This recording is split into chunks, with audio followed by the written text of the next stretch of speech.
Мои стихи не скальпель и не меч. Я не Хайям и не пишу рубаи.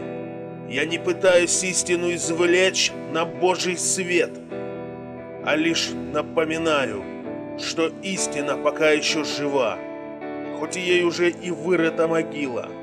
Написаны прощальные слова, и воздух фимиамом от кадила пропитан, будто ядом наркоман.